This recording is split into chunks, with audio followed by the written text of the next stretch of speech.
But there is a carrot as well as a stick with Erik ten Hag, such as how he's dealt with Jadon Sancho, for example, or going on the run himself after that Brentford game to be with his players. It's not ruling with an iron rod. No, but I think, to be fair, the big things, you know, leaving Marcus Rashford out, who was doing well for being late, obviously in the Wolves game, obviously the way in which the Cristiano Ronaldo situation was dealt with, Harry Maguire, his captain, has obviously been left out.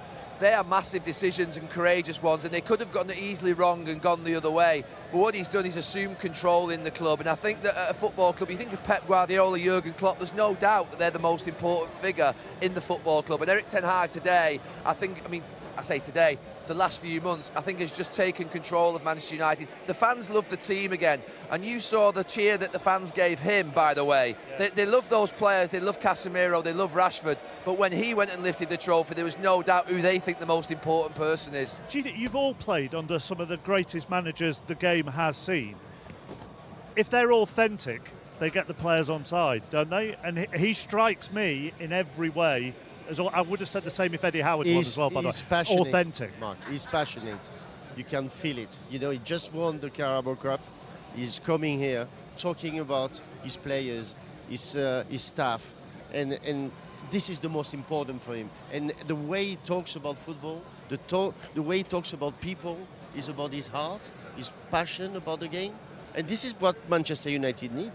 I think it's honesty. I think if you've got a manager that you feel's honest and being honest with you and being honest with the group, you get the best out of the players that you've got in your dressing room. And I think he's an honest man, and I think you can see that rubbing off on the players. Do you know what's unbelievable? His substitutions are unbelievable, by the way.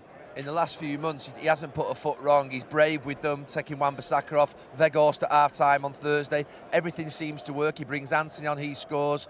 Even in the second half, when Sabitzer and McTominay come in, I thought, ooh, it's a bit of a defensive move, but actually Manchester United from that point got better in an attacking sense. He really reads the game well off the bench. He's fantastic at that. But that's credit to the players as well. Lads coming off the bench, obviously the goals, not just over the last few weeks since the start of the season, lads coming off the bench shows you that there's a proper spirit in the camp. Some players come on, they can be upset, but lads are coming on and having an influence in their games and not disappointed. So that reflects where the group is, and they're obviously a happy bunch. We've been critical of them over the last few years. I said they were a hard team to like over the last few years.